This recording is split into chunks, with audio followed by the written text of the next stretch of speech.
வணக்கம் இந்தியா. இன்றைய சிறப்பு பதிவிலே சந்திப்பதில் மிக்க மகிழ்ச்சி அடைகிறேன். இன்றைய தினம் நாம் நிஃப்டியை பற்றி தான் பேசப் போகிறோம். இரண்டாவது வாரமாக நிஃப்டி ஒரு வீக்காக முடிவடைந்திருக்கிறது. அதாவது ஒரு நோட்டபிள் லோனே சொல்லலாம். அது 25,492, அதாவது 25,500க்கு கீழே.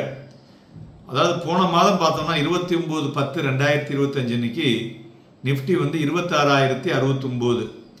அதுலேருந்து பார்த்தோம்னா சந்தைகளில் ஒரு லோவர் ஹை அண்ட் லோவர் லோவாகவே வந்துக்கிட்டு இருந்தது. ஸோ இது பார்த்தோம்னா இந்த ஸ்ட்ரக்சர் எப்படி இருக்குன்னு பார்த்தீங்கன்னாக்க அந்த வீக்லி சார்ட்டில் பார்க்கும் பொழுது இந்த வீக்னஸ் தொடர்ந்து இருந்த மாதிரி இருக்கு. ஸோ அதனால அந்த ப்ராஃபிட் புக்கிங் ப்ராசஸ் இருக்கு இல்லையா, அக்ராஸ் த செக்டார் வந்து கொண்டே இருந்தது. காரணம் global cues as well as local இன்புட்னு சொல்லலாம். மறுபுறம் நம்மளுடைய ஃபிப்னாக்கி இருக்கு இல்லையா, அது 25,350 அப்படிங்கிறது நம்ம 2 நாள் எப்படி சொல்லியிருந்தோம். அது ஒரு ரீட்ரேஸ்மெண்ட் லெவல், அதாவது 5வது வேவனுடைய ஒரு ஒரு ஷார்ப் என்ன சொல்றது, ஒரு ஷிஃப்ட் அப்படின்னு சொல்லுவோம்.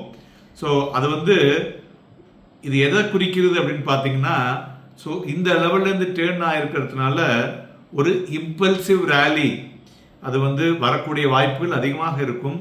ஓகே சார், இந்த இம்பல்சிவ் ரேலி எப்படி இருக்கும் அப்படின்னு பார்த்தீங்கன்னா, இது போன உச்சம் இருந்தது இல்லையா, அதை உடைச்சு புதுசாக ஒரு உச்சத்தை தொடக்கூடிய வாய்ப்புகளும் இருக்கக்கூடும்.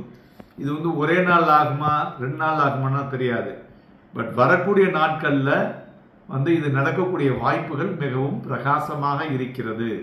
அடுத்தது பார்த்தோம்னா ரிஸ்க் டு ரிவார்ட் ரேஷியோங்கிறது தானே பார்ப்போம். ₹1 போட்டால் நமக்கு எவ்வளோ கிடைக்குதுன்னு சொல்லிட்டு அதில் பார்த்தீங்கன்னா இது ரொம்ப ஃபேவரபுளாக ஒரு லாங் சைடு ட்ரேடர்ஸ் இருக்காங்கல்ல, அவங்களுக்கு அதிகமாக இருக்கிறது இந்த கரண்ட் லெவலில் பார்க்கும் பொழுது.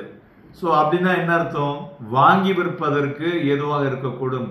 By on dip is the best mantra now அப்படிங்கிறத எடுத்துக்கலாம்.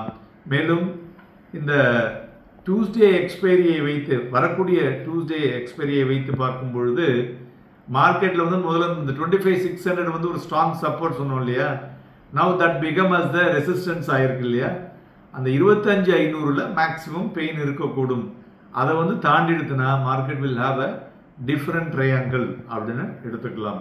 ஸோ நண்பர்களே, ஸோ நிஃப்டியை பொறுத்தவரை வரும் வாரத்துக்கும் சரி, அடுத்த கொஞ்ச நாளைக்கு உங்களுக்கு இப்போ I have given you the checklist and thumb rule. இதை கரெக்டாக புரிஞ்சுக்கிட்டு ஃபாலோ பண்ணிங்கன்னா you can make good money in the market on derivatives as well as on cashலையும் சரி. அதே மாதிரி டெரிவேட்டிவ்ஸ் மார்க்கெட்ல பார்த்தீங்கன்னாக்க வால்யூம் அக்டோபர் மிடிலுக்கு அப்புறம் அதிகரித்திருக்கிறதையும் நாம் பார்க்க முடிகிறது. அதுபோல் வெள்ளிக்கிழமை அன்னைக்கு எஃப்ஐஐ ஒரு அக்ரெசிவா ஒரு 5,000 கோடி ரூபாய்க்கு வாங்கியிருக்கிறதையும் பார்க்க முடிகிறது. ஸோ இதெல்லாம் ஒரு positive news to the market. இணைந்திருங்கள். நாளைய தினம் வரும் வாரம் சந்தைகள் எப்படி இருக்கும், எதையெல்லாம் நாம் பார்க்க வேண்டும் என்பதை பற்றி பேச இருக்கிறோம். நன்றி, வணக்கம்.